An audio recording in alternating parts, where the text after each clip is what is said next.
Hello and welcome to Muse and Metrics. This is your host, Philippa Burgess. This is Season 6, Episode 3.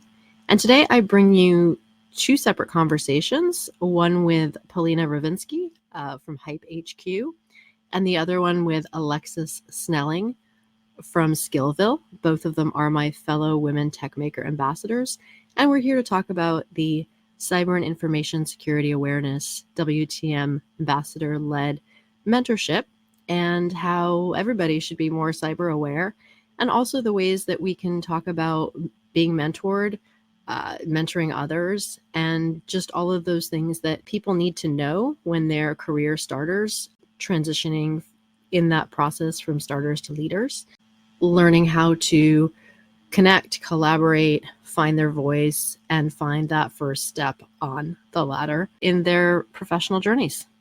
The Women Techmakers Ambassador-led Program. So today I have with us Polina Ruvinsky, who is a fellow Techmaker Ambassador and one of our mentors and partners in the program. And she runs HypeHQ, which we'll be talking about in a bit. So let me start by introducing Polina. Welcome. Thank you so much. It's great to be here. Yeah, so I want us to start about being an ambassador, like being in part of WTM, Women Techmakers. Some people obviously are familiar with this program, but other people may have never heard of it before or not heard of it before being invited in to join us for this particular program, which is a Cyber and Information Security Awareness WTM-led mentorship program, which is 6 months. We kicked it off in April, and we're going to culminate in October as Cybersecurity Awareness Month. And your platform is going to be really key to that, to allowing us to really amplify content we've created or curated, because part of our goal is to really make a dent in the cybersecurity awareness conversation. We want to be noticed as a community. And then individually, I'm just very committed to every mentee and mentor to have a transformation by being involved in our community together. So I want to turn it over to you to just talk about how you got involved in the program, how long you've been in the program, a bit of your professional background, and just how being part of Women Techmakers has really just what you see. Yeah, amazing. So I am Polina. I'm a Women Techmakers Ambassador. As far as my background, I come from about 25 years in the tech industry, both as an individual contributor, a programmer, and later as a leader. And the way that I found out about Women Techmakers, it's actually kind of a random story that someone in my circle on LinkedIn posted that the applications were open. And, I was in that skim mode. I didn't actually research it at all. I just clicked and I applied. And then just last July, so it hasn't even been a whole year, I received this congratulations, you're in. And it was only then that I realized that it was a Google program and all of the amazing things that it entailed. So I really sort of stumbled into something so amazing, and I'm so grateful that I did.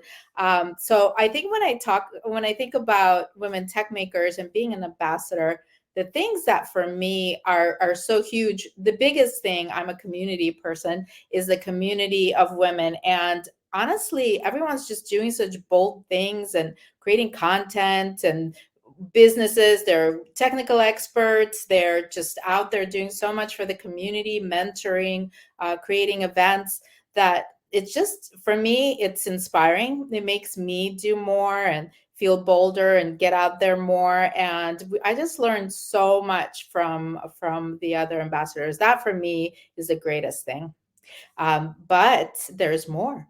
Number two is that we really get so many doors and so many opportunities open to you. And this was also just such a surprise to me, in that, last week we were at Google I/O and we got to have this incredible experience. I've gotten, 3 or 4 speaking opportunities through the program. I've been on your podcast. I've been on some others.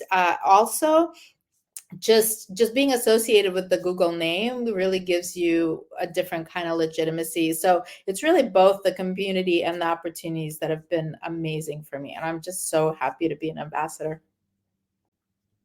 I love that. And I think we got to meet for the first time, but we've had so many online collaborations in the process. And I know you really have been involved in DevFest and other ways in which there's real on the ground networking and collaboration and training. And so it's an incredible community that has both these in-person and online opportunities. And we were part of getting to go and be part of Google I/O. And it was my first time being part of Google's annual conference and just getting to meet everybody in our community that was there. Actually, I can't say everybody. I realized how many people I know that our paths just didn't cross, even though because we were just so kind of in the moment, being with whoever you were, and you just kind of kept chatting and kind of flowing, sort of through the day and or the days. I mean, it was an amazing week for me. I just came back so inspired. And I've been able to source some scholarships for our mentees and people in our program through their Google's Coursera certificates. And they would say for these things, they're very comprehensive, but they're also very basic.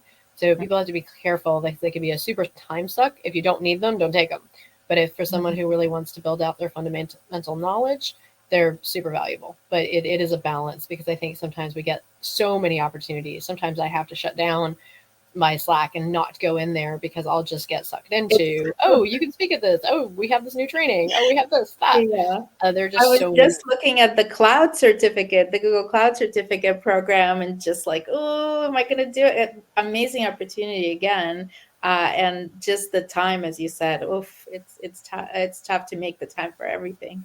Yeah, we all have to be careful about what is valuable versus what is a distraction. And that's, but I think the more we sort of understand what the goals are, and it's, I know for me, like one thing I'm pursuing is geospatial technologies. And I realize that many of them are built on cloud. And I had tried to deploy a web app off of Google Cloud, and I was like, I don't know how to do this yet. So I think that training could be quite valuable. So I ended up using that same web app. I was like, I'll host it on GitHub. And so I'm getting into like the GitHub community and building my profile there. But I do think that knowing how to launch a geospatial web app for me in cloud has value. So it's kind of aligned with my interests, which is a core of geospatial with, sort of a side of cybersecurity and a side of machine learning and AI. Amazing. And thanks for inviting me to be part of this program. I'm so excited to, mentoring is definitely one of my things that I love doing. And so I'm really excited to see how I can help and join. Yeah, absolutely. And I also feel like within our community, there's people who are looking for very corporate jobs and big institutions, organizations, and looking for that. Where's that first rung on that ladder of that big organization? And I also see others are saying, hey, if it's not clearly obvious to me kind of right at the start, I can start my own thing. I can do some consulting. I can, create my own revenues and opportunities. Now, it's different given different specialties within cybersecurity. But for example, GRC kind of lends itself a little bit more to consulting work, because a lot of small businesses really aren't even thinking about their governance, risk, and compliance work, and often are targets for hacks and things. And so it's important to me that we are making everybody aware, from the individual to the elderly neighbor to the teenager, that there are threat actors out there, or we ourselves can just make mistakes, and want to make sure that we're just doing things that are keeping us safe. I think that's something that I have an interest in. And I think my other background is sort of more in like the geopolitics of our world. And I love people, but we can also understand that there's certain government actors that aren't always very friendly to each other. And we have to be aware of that. So that's just kind of how I think I also, my martial arts training for 15 years, not 50, 15 years, gave me a little bit of that sort of security stance. No, it's a really important discipline. I mean, you're right. It comes into play even in ways that people don't realize, from scams to, phishing, all of these issues. And, when I worked at Disney and we did a lot of application development, I mean, that's a very, very serious part of what you consider on a daily basis, is how do you secure at all levels of your application. And so I've only dabbled, but I recognize how important it is. Well, even now as a business owner, and we're going to talk about your business and what you're building, but you have to make sure, even within a small team, like when you share passwords for things, because sometimes it can be like, oh, we can save money if we share the password. But then, at what point, like when someone's on the team, they're not a risk. But as soon as they leave the team, making sure that those passwords and accounts are even secure within a small team has value to be thinking about about sort of that risk assessment.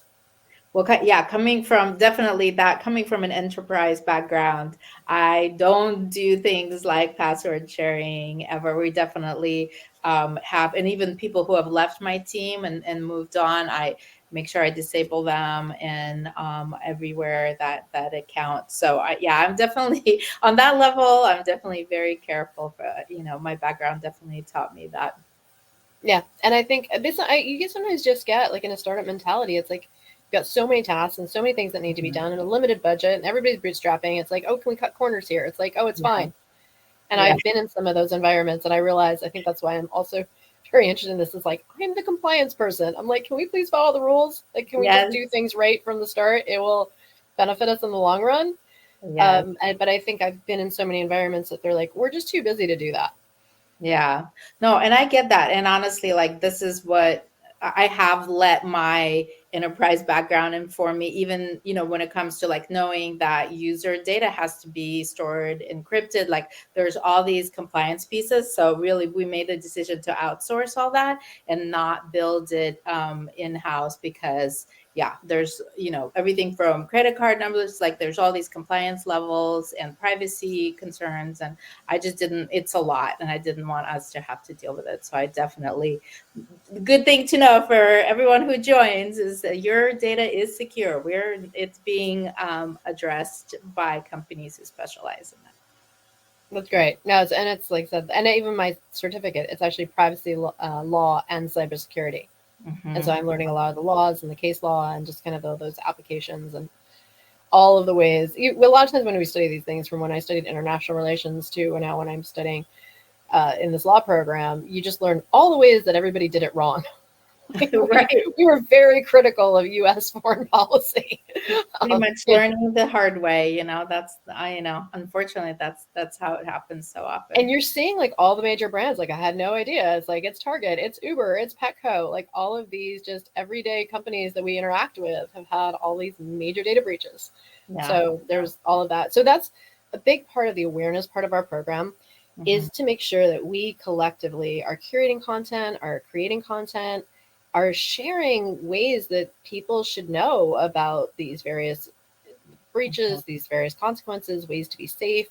And again, whether it's an individual, a vulnerable neighbor, a vulnerable communities, whether it's a small business, medium business, enterprise, all of those ways that we just collectively need to be just aware for our own benefit and the benefit of our communities and companies. And so I think that's one of the reasons why the HypeHQ platform is going to be sort of one of the central tools and resources that we are so honored that we have this partnership that we're able to use this to really create this awareness and help each other.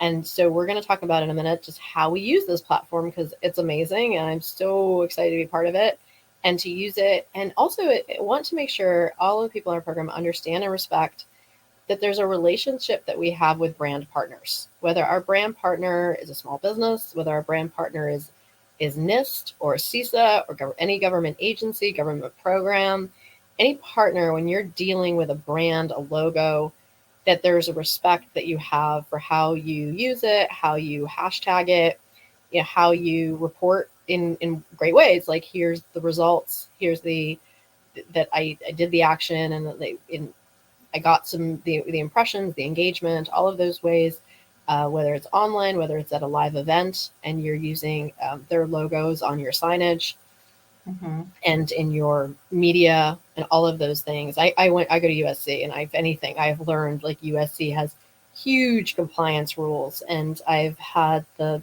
benefit of being successful in that a number of times. But I know if you want to do some film production on campus, you're going to need 27 signatures.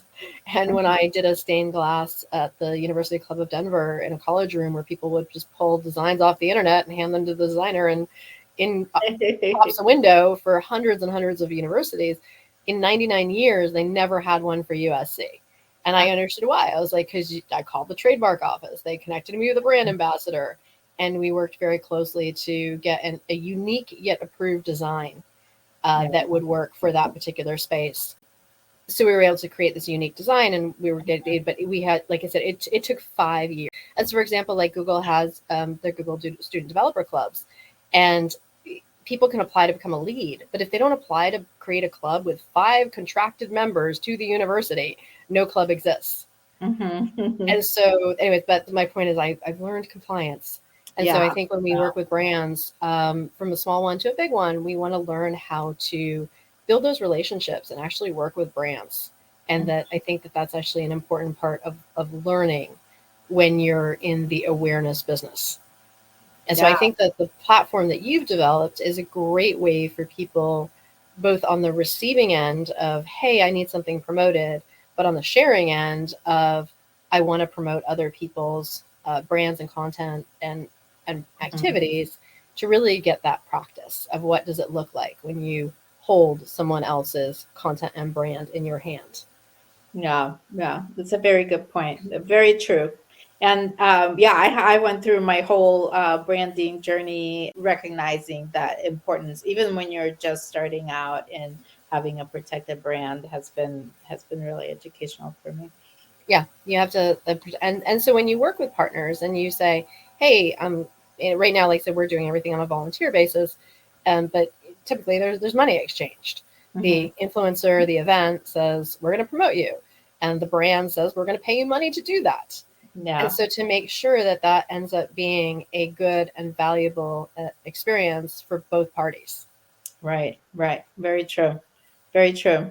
And yeah, I'm excited that we're doing this on a volunteer basis, because I want to contribute back. And as you know, we launched about a month ago, so I'm still excited to get more user feedback and things like that. So it's great. I'm excited to be doing this partnership. So let's take a tour of this platform, and we'll have even more instruction and more onboarding for all our members. But right now, I just want to do just a kind of a quick preview of what's to come and what's there, and people can, of course, sign up individually, but sort of collectively, we'll have an onboarding campaign in the coming months.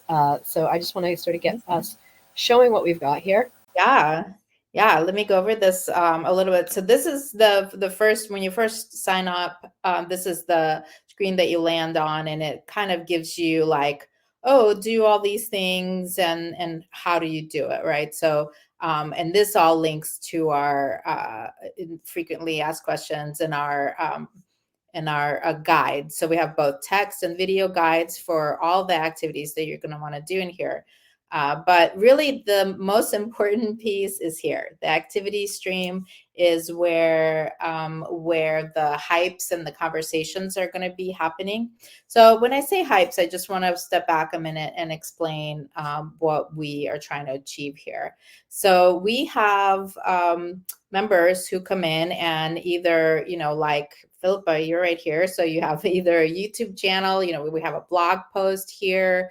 Some others are launching a course, writing a book. So whatever you're doing, and in your case, and a lot of it is going to be content that you create, you come in here and you put in a request, what we call a hype request, to say, please amplify whatever I'm doing. So we have lots of things that are more like, okay, I have this LinkedIn post, please go in and reshare it, or message, or just comment on it. And those are kind of like the quick things that someone can get out of the platform. And so maybe a lot of what the mentees are going to be doing in your program are creating blog entries or videos or whatever, and going here and saying, hey, please reshare this on whatever platforms you most care about. So that's really the meat of this. And we'll also be we're about to roll out some functionality where you'll be able to chat with other members in here, but these white cards are all requests, and you can go through this is all grayed out for me because I've already hyped everyone, but you'll be able to click on here and sort of demonstrate that you did the hyping, and the hyping happens elsewhere, right? The hyping in this case, for example, is listen to and rate a podcast, share this book. So it's happening on external platforms that are explained here. And then there's the rest of this is more for engagement. So we have, leaderboards, for example, and these are our top hypers for in May, and the number of hypes they've completed. There's a member directory where you can see everyone that's in here, and then just the ability to kind of see everything in one snap, like all the things that you've completed, all the requests you validated, and all the ones that you created are all in here. And then the final point I want to show is this profile. So this is, I'm logged in as the admin here, but this is where you would update your photo and something about yourself, because really when people go to the activity stream, if they can click on you and find out a little bit about who you are and what you do, that really makes people connect more with whatever you're requesting. And that's very positive, obviously. So yeah, so I think this is just a really quick run through, and I don't know if you have any questions of anything else you'd like to see me drill into.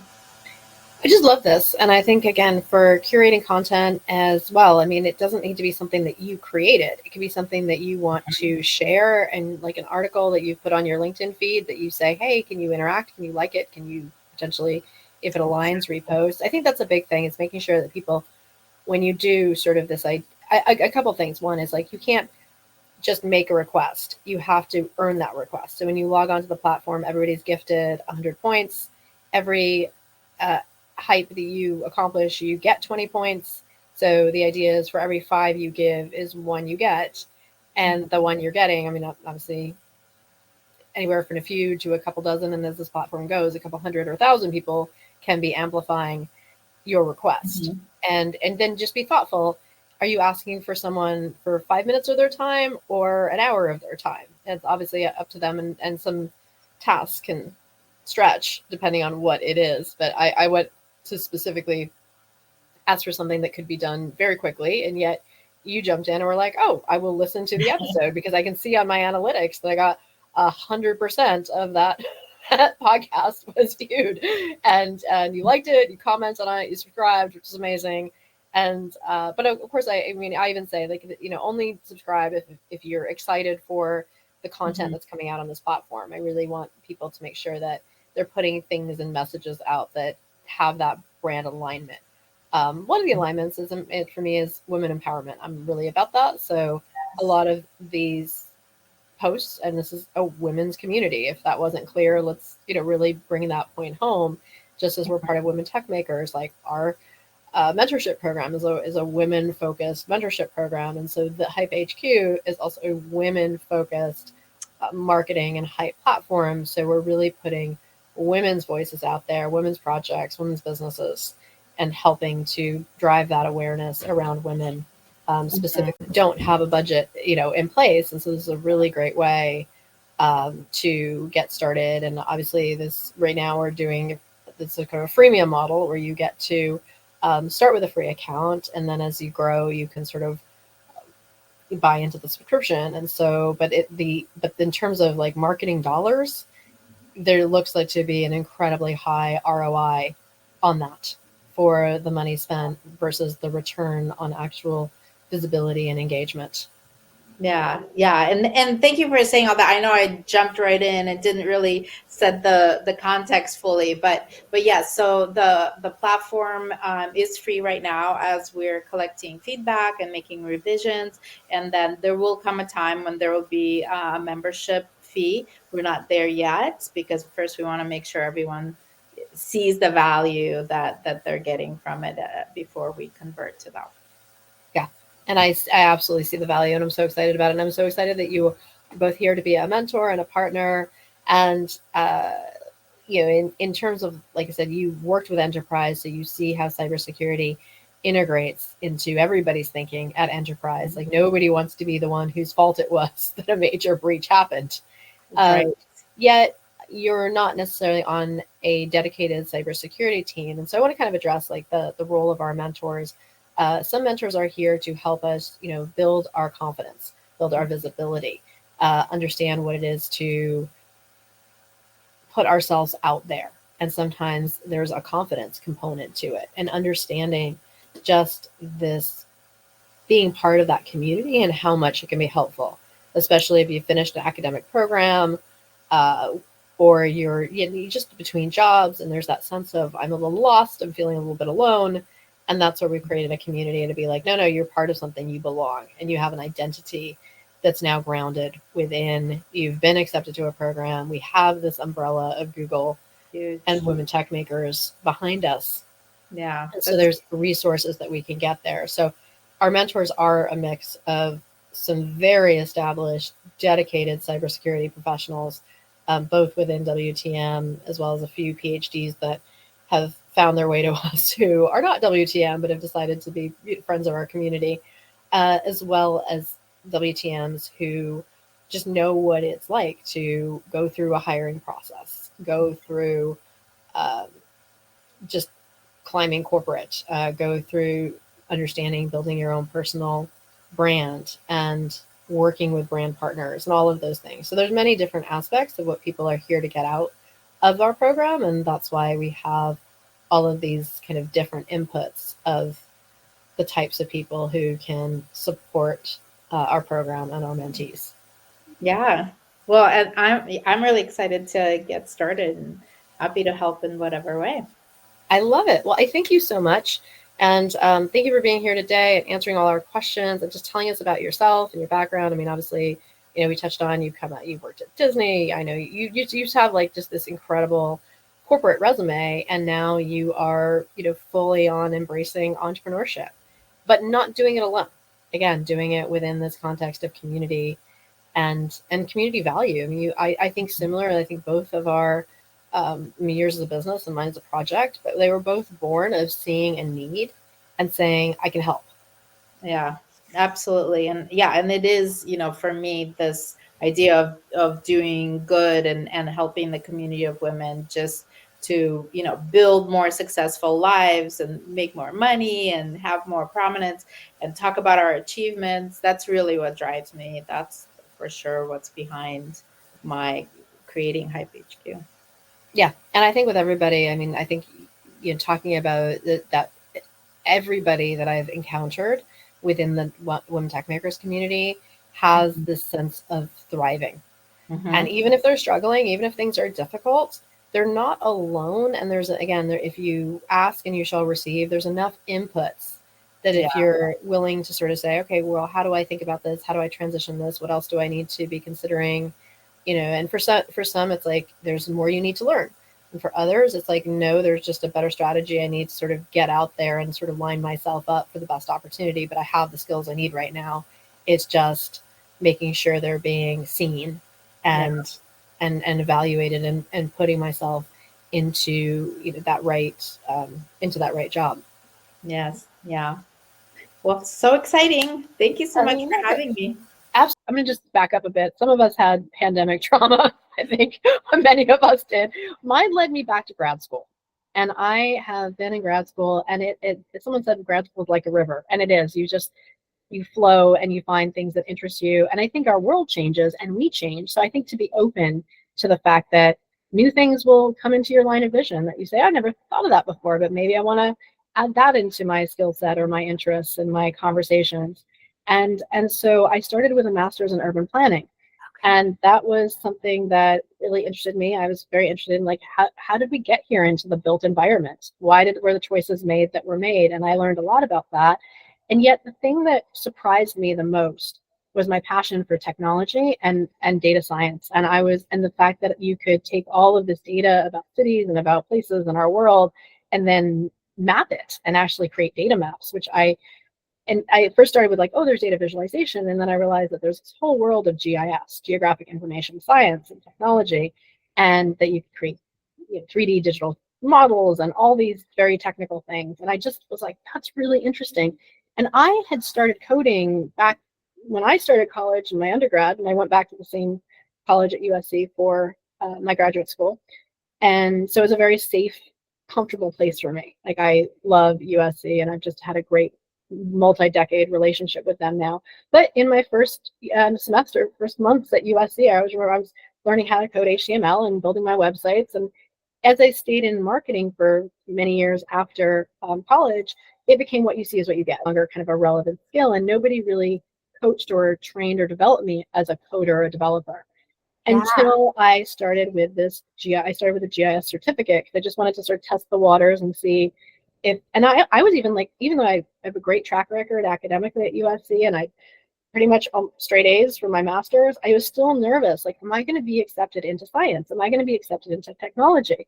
Because I'd always been in the arts, and I then just completed a Master of Arts. And for some reason, being acknowledged in technology was something that I actually feared, that I wasn't going to be accepted or included. And I always felt like science and technology were some other that I wasn't. And I applied to be a Women Techmakers Ambassador because I want to own my identity as a woman in tech, as a woman in STEM, as a woman in science. And now I have that privilege of being an ambassador for those things. And I have now been on very steep learning curves with coding and technology. And that led me to expand that into a full second master's in what's called human security and geospatial intelligence. And a lot of people I do get are like, what's that? And it's basically, we're looking at satellite imagery. There's all these satellites that run around our planet, and we take pictures, and we are analyzing the images that we see, changes over time. And then now you can apply machine learning and AI and all sorts of other things to those satellite images and other sort of data sets, and look for trends and look for all sorts of patterns, just information and intelligence, basically. And then I realized that I also had an interest in cybersecurity that was born from a conversation with a fellow woman tech maker ambassador that I was like, I didn't know that it was really even a career or even a thing. And she was so passionate about it. And her passion led me to sort of take a closer look and explore. And that led me to a law certificate that I'm in now at the law school for privacy law and cybersecurity. So now I'm interested in layering in geospatial, machine learning, AI, and cybersecurity. But I'm also trying to find my off-ramp for being a graduate student to going like, let's get back to work. But I'm in this very intense learning phase, and I have a lot of motivation to engage with other learners, but now probably mirroring my own journey of learners who are now transitioning into the workforce. Wow. And what it's so inspiring from your story, and there are many layers here to everybody's story, and this is that evolution, right? Things that it was one class that now relates to what later becomes your passion. Now ripping down, hey, I'm not just in this department or that department, but I could be both, and not limiting ourselves to like only be in one area of study, but actually now starting to connect the dots across all these areas of study is so interesting to hear you tell your story, because that is what everybody always says is the secret sauce to getting jobs and creating a path forward, is having a really unique set of experiences and knowledge, and then bringing those together. So whether you meant to do that or not, you've definitely lived that path of connecting all these different things that you've learned in a way that was true to you, but also it seems like it's kind of like allowed you to go on this adventure of what you're going to explore next.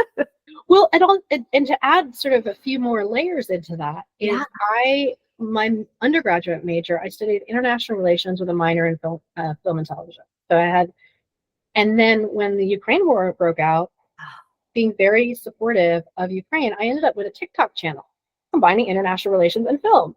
And I got thousands and thousands of followers on there, except I was having fights with TikTok because a lot of their community guidelines weren't equally applied internationally.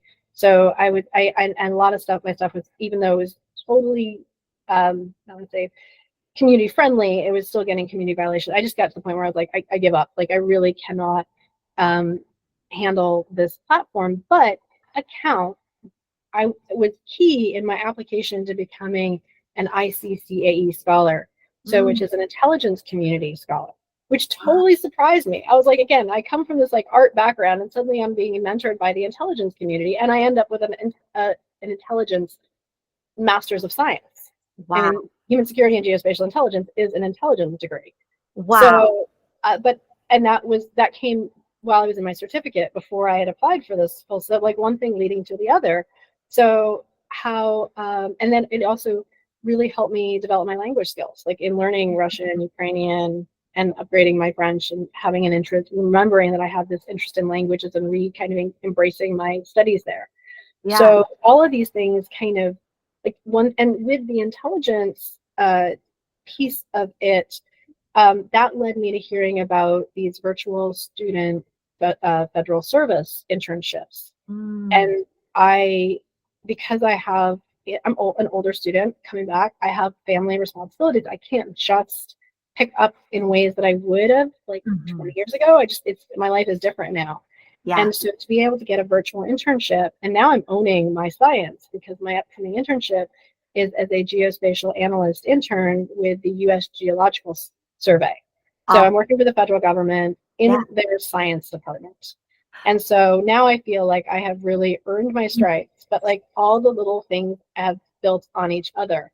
They are. It's all those skills, experiences, people, everything that you've come across, but you've kept the curiosity. So I applaud you for that, because keeping that curiosity alive to keep pursuing and exploring and trying new things, which is a huge part of it, is huge. So that leads us really into some of the cool projects that you're working on right now. There's a lot of projects, so I definitely encourage everybody to check out all the things that you are doing. Let's talk about one of the projects that you're working on right now. Why don't you share with us information about the project, what it is, and really what skills and expertise are you using to bring this project to life for yourself? Absolutely. So in my desire to transition back to work, and I think it was a lot of these women's stories that I was seeing online that really also motivated me to get on track with my own internship. It's why I took on the additional certificate, was because I realized that I graduate with a master's, but I have been on such a steep technical learning curve that I've not taken the opportunity, or I didn't even realize that I could do a non-in-person internship, like that I could do a virtual internship. So it was these stories that inspired me, by these women who have gotten their educational credentials in cybersecurity, who had gotten certificates, and were finding a brick wall with HR. In a lot of HRs, like the industry, the cybersecurity industry says, we have a huge talent gap. We need more people, and we need a diversity of people. But they have a pretty strict, you need 2 years of cybersecurity experience to even be qualified for those roles. It's not traditionally a beginner opportunity. And so it's like, how do you find the starting point and not just a starting point you get stuck at, but one that you're allowed to grow in and thrive and really build a career and reach your potential. And I was seeing post after post on social media of all of these women saying, I'm stuck. And maybe it's women because I'm in groups like Women in Cybersecurity and other, but just a cybersecurity beginners hub and other groups that I found. And I just realized that it just really deeply resonated with me to just hear this problem echoed over and over and over again, where they were feeling like it was only them that was being excluded, and that they were the ones. And I was like, wow, this is just like an absolute industry-wide problem. Like, I can read the tea leaves here. And I'm also seeing that government agencies and other people are trying to say, we see the problem too. And so I decided that I was like, in my own small way, I'm not the only mentorship program out there. I'm not the only, but I understand the value, and I will use the word as honestly, that being a Women Techmakers Ambassador has been the most transformative experience of my entire life. I cannot explain just to the depth that it has just revolutionized my sense of belonging, my sense of identity, making new friends, empowering me to create content that I've desired to create, but it was not nearly as interesting as when I could collaborate and have these interesting conversations. I got to know so many Techmakers Ambassadors through doing a podcast, Muse and Metrics, that airs weekly on 360 Talk Radio for Women. That's how we met. And it's like, yeah, absolutely. And I feel the same way back. And it's exciting to hear you share similar experiences. And so I was like, what if these women could feel a sense of even a small piece of that empowerment of what it means to feel like you can own your identity and you can own your voice and you can be seen and you can be recognized for being this expert that you want to be. You may even not think of yourself as an expert yet, but you know you want to go in this direction. You might just think, I'm just looking for a job. But I'm like, yes, but you're also your own brand and your own expert, and there's so many people you can help along the way. Maybe your first job isn't with corporate, maybe it's a small business, maybe you have a book of small businesses that you consult and help with best practices. There's so many, it's getting in hackathons and getting recognized there. I don't know the answers, and I think because I'm a fellow student and I'm a fellow learner and I'm a fellow job seeker, but I'm not specifically at this moment looking for a job in cybersecurity, that I want to get my credentials and my learning in it. But I feel so much empathy and just camaraderie with these women who are trying to sort of say, what do I do next? And I said, I don't know the answers, but let's see if we can find a whole bunch of mentors and partners who do. Oh my gosh. And is there a name for this program that you are now providing? Yes. So we kicked it off, but it's Cyber and Information Security Awareness Women Techmaker Ambassador-led Mentorship. Designed as a 6-month mentorship program that started at International Women's Day campaign for Women Techmakers, and it will culminate in October Cybersecurity Awareness Month. And that's why the word awareness is in this very long title. Amazing. This is so great, because the fact that you just went with something that you could empathize with, that you're passionate about, and then actually make an impact and a difference in the world with, that is the theme of Women Techmaker, International Women's Day, is impact the future. And you are so doing that. And the fact that you launched it, congratulations. And wow, what a commitment to go all the way to October. And are there right now ways that, people want to get involved, that they can still join? Or what are some things that people can do who want to participate? Absolutely. Well, I'll just start with what we have and what we're building, and it's a collective effort, and there's levels to it. My idea is that anybody can participate at whatever level they want. So it is definitely like buffet. There's just kind of 3 menus, and you kind of eat, and you can move between them. So I'll start with our mentors first, and so mentors are Women Techmaker Ambassadors. So if there's a fellow Women Techmaker Ambassadors listening here, if you're an expert in cybersecurity, come join us. If you can speak to what it means to be an ambassador and what it means to create events, create content, be a mentor, and want to just kind of, pour into the women in our community, you're welcome. So I invite Women Techmaker Ambassadors. All of our mentors who hold the title mentor are Women Techmaker Ambassadors. Love it. Then there are partners. Partners are non-Women Techmaker Ambassadors who are also mentors, or they could be Women Techmaker Ambassadors who have a brand. So I'm so honored. SkillVill, HypeHQ. I have an author who just co-wrote the book, Cybersecurity Unlocked, are all part of our partner program. And part of being an awareness ambassador is learning how to use social media, learning how to do events, learning how to do things that will bring visibility and knowledge to the community. So while we're mentoring our mentees, we also want them to have courage to find their voice and to share their knowledge and their skills and their expertise with their communities, online and off. And so we need lots of mentors to give them the courage and the information of what it means to do that, to put together an event, to create content, to curate. We'll have tons of curated content that they can draw from, to collaborate. We want to create that sense where I've done 2 5-hour audio summits in the last year. One which was for International Women's Day on the theme Dare to Be, and one which was Google I/O Extended.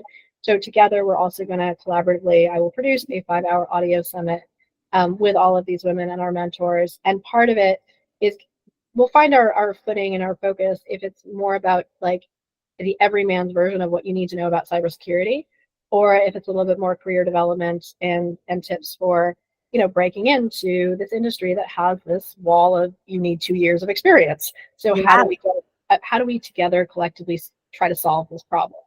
And I don't know the answer, but I know that if we all put our minds together, we can solve it.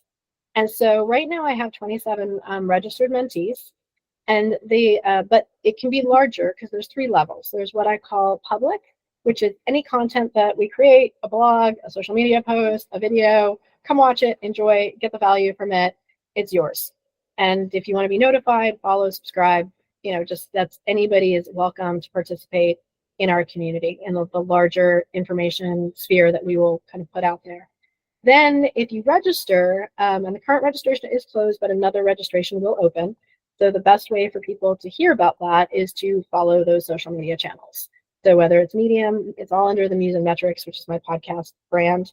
It's not a business. Everything's volunteer. Everything's in kind. It is just a project, but I'm running it under the Muse and Metrics brand because that is my brand about empowering women. And here's our blog. So yeah, just pulled it up because I just followed myself. So be sure to follow as well.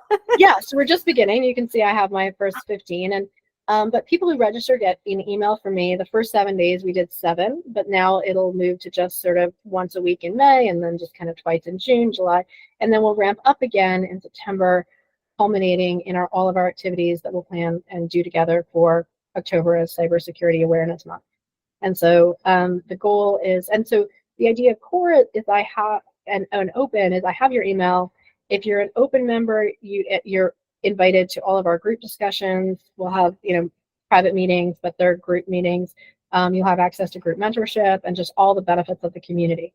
And then core are the people who set up an onboarding call with me and fill out a survey and return that, and then they get one-on-one mentoring. And as mentors and mentees kind of line up, they can either get one mentor that will stay with them for their time, or they can sort of dabble and have multiple mentor calls. Obviously, the more mentors I have, the more flexibility I can have to sort of create that smorgasbord of mentoring one-on-one opportunities. But you have to just kind of do a little bit more to get that, so that you sort of are just showing that, like, hey, I'm really committed, and if I schedule a time with somebody, I'm going to show up and I'm going to make the most of that time with them. I feel like every time we talk, I discover another layer to your onion, which is so cool. And it all interrelates. And so I'm not surprised you've got this sense of like protective, nurturing, but also, exploring, you're not fearful, you conquer those fears, you learn that new skill that you need or take on those challenges. And it's so exciting to hear what excites you about the future, because it is a new language and knowledge that we need to have. The whole world as global citizens needs to be aware of this, so that they can really thrive in whatever it is that they're doing. Well, I see that we're not going to know one person has the answer to this. We collectively have to come together to figure it out. Mm-hmm. That is so perfect. And it brings me really back to full circle, because I wouldn't be here doing this with you if it wasn't for meeting a community of supportive people that aligned with my values, like you and I met in Google Women Techmakers. No matter what that community is, you discover so much about yourself, and you discover more possibilities. And it's like this wonderful cycle of continuous growth and learning. And it's important, as you said, it's social, it's fun. I mean, we met during the pandemic when we weren't able to meet in person. So I think as humans, we need community. And you said it so well. We can't solve or know everything ourselves. Yes, but we can also bring our best selves to a community and offer something. Like, for example, one of the things I see in being older, and there's this thing also, maybe it's women, there's this question of like, I'm too young, I'm too young, I'm too young. Oh wait, now I'm too old, I'm too old. You're like, what? It's just like it flips in one day. And for some reason, like, it's a sweet spot. Yeah. I don't have a problem being a grad student in my 40s, but now I'm like crossing into my, like, I turned 50, and I'm like, wait a second, am I supposed to be here? Am I allowed to be here? That's so interesting. We put ourselves in these boxes, or others have these opinions of it. And the reality is, I think the more you're right, the more we can bring our best selves and bring all of ourselves, all those layers. Like just hearing you, it makes total sense now, between martial arts and your technology and your art. All of these things come together trying to express what you're passionate about and what really drives you to make a difference in the world. And it's super inspiring. I don't think I fully understood, probably till this interview, how all of those start to weave. And I'm sure it'll change. Like even tomorrow, you'll be doing something else really interesting, and it's always evolving. So thank you for being really an ambassador, for sharing your story, because that allows other people, hopefully, to embrace their differences. And we're all so unique, and we all bring so many different things to the table, and to really, make sure we're not putting ourselves in boxes. I definitely have done that in the past. I think the more different experiences you have, sometimes you kind of self-impose it. So thank you for sharing. It's super brave to do so. I know how hard it is for myself to continue to do that and say, hey, I was this and I was that, and it makes sense, I promise. Well, and also to understand that embrace rejection in the fact that it's not personal, because you'll know when you're doing an application if it feels really aspirational or if it feels totally aligned. And then if it feels totally aligned, they just have a fixed number of spots, and it just depends on how competitive and how many people apply. It's not personal. And I have just learned to apply for so many things. And the good or bad news is I keep getting them. And then sometimes I don't, and I have a twinge of like disappointment for like a second, and then you move on because you're like, you can't win if you don't play. So I'm like, and then I realized that actually it's something that I think I want, and it was before my application went in, before I got the USGS thing, and they have another cohort that they'll welcome in the spring, and I was like, oh, if I don't get it this time, I'm just going to apply again. Like I decided that was something enough that I want, and I think that I'll have even better credentials if I don't get it this time, that I'll just, sort of put my hat back in the ring. And so that's the other thing you can do. If you get rejected, apply again. Like it's not personal. And maybe you saw it was aspirational, and there's a few more things that you need to put together before you really feel like you're the right fit. Or you might have to just hit it at the right time where you're the most competitive candidate based on their pool of candidates. I applied for a FEMA cohort, like a leadership thing, and I felt it was a bit aspirational, but they said it was open to graduate students. And then I didn't hear back, which kind of bummed me out, because they sort of said that they kind of would get back to you, yes or no. And then months later, I heard back, and they said, we were overwhelmed with applications, but you were definitely like very competitive. Just we had so many great candidates to choose from. Please apply again. Yeah. Hey, it's like when you watch American Idol or The Voice, and they're like, oh, they didn't turn around, but they were so close. And then they come back a season later and they made it. And the candidate or the participant or contestant is like, wow, that really did make a difference. Like it helped them level up, or it helped them, go where they were supposed to go. That persistence is key. I love that you pointed that out. That is a big skill. And my career before I landed where I'm at now, which is not really a career, it's kind of a transitional place. But I worked in the film and television industry. And we worked with a lot of TV writers, and that was always the rule. You were an aspiring television show writer, and you would write a sample of a show that you were not wanting to. They don't want to read their own show, but they want samples. So you'll have 2 or 3 samples that go out and get you meetings. And every year it was always the same. It's like you do your round of meetings. It's a meet and greet. You are not going to get hired. And then if you take all of the feedback that you got on your samples, you level up, you come back with new samples, and you do those meetings again, second year, you will absolutely get hired. Wow, that is so great. And, this is cool because this cross-industry experience that you have, now you're applying it in many ways. And it also seems so much easier or obvious when you think of something that's not in your industry. I always find it makes it more accessible. Like hearing that story, it's like, oh yeah, I can see why that would totally be applicable, or how that would happen in the TV film industry. I've never been in it, but it seems like easier to see it. But if you were to say like, oh, in my industry, I'd probably like hear that advice differently. So just hearing you put it as applied in a different industry, I think has a lot of value, because it's sometimes easier to see it in others lives or advice in other industries that could be applied to your own. So hopefully, yeah, people are kind of thinking out of the box a little bit about maybe what this means to what they're working on right now too. Because I think switching your industry experience is really, really exciting to hear that those are all the soft skills, right? Things that no matter what you're doing in life, they apply. Well, and I'm on such a coding journey that when I was invited to Women Developers Academy, I was like, oh, this is great. I'm going to like up level my coding.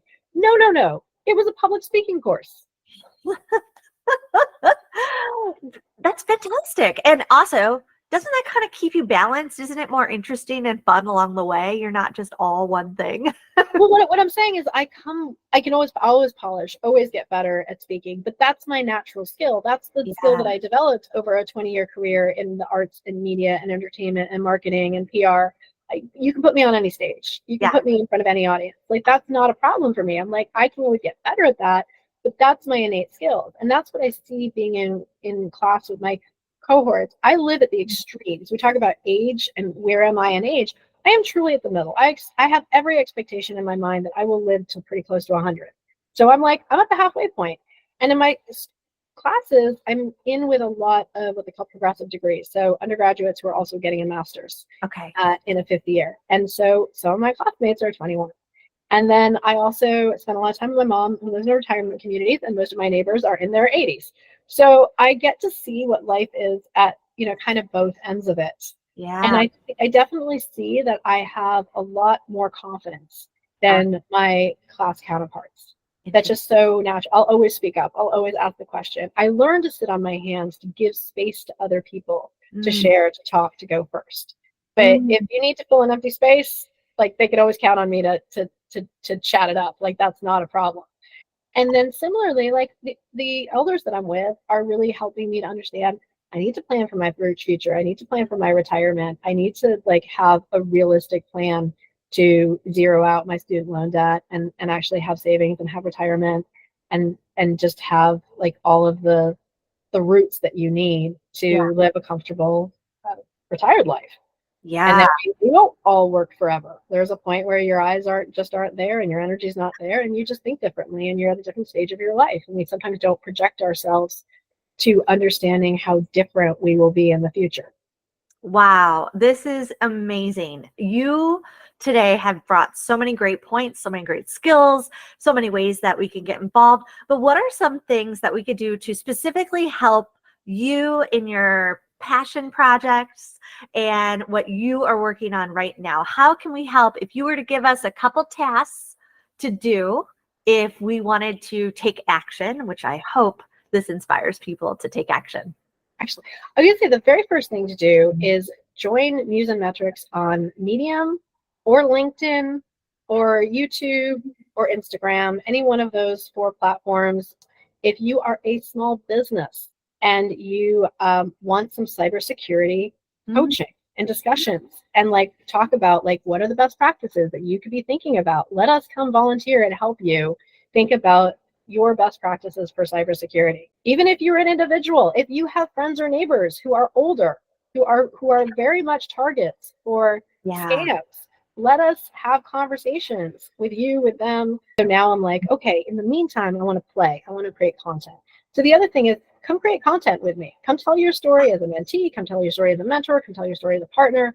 I love creating content. That is something that's, again, in my DNA that just reflects all of my past experience. But I was always behind the camera. I was always facilitating other people. And now this is the first time I'm finding myself in front of the camera, in front of the mic. So even though I have the confidence that comes from this background in entertainment and media, I also don't really have a ton of the experience. And it's a different game when you're a one-man show, working on your editing, working on your planning and your admin.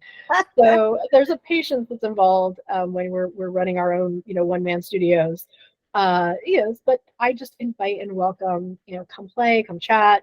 As a brand, if you have a brand that can really, like I said, super honored and excited to work with SkillVill, to work with HypeHQ, to work with the book co-author for Cybersecurity Unlocked, because we want to use this mentorship program to learn how to play with brands and how to effectively represent not only government agencies and their initiatives, small business brands, that we can learn how to do this awareness that we're doing and integrate it with brands in professional ways that are all in kind at this point. So we all get to sort of have that practice. Oh my gosh, I love it. It's an opportunity for everyone on every level to participate, to get involved, to benefit, to acquire these new skills, to learn together.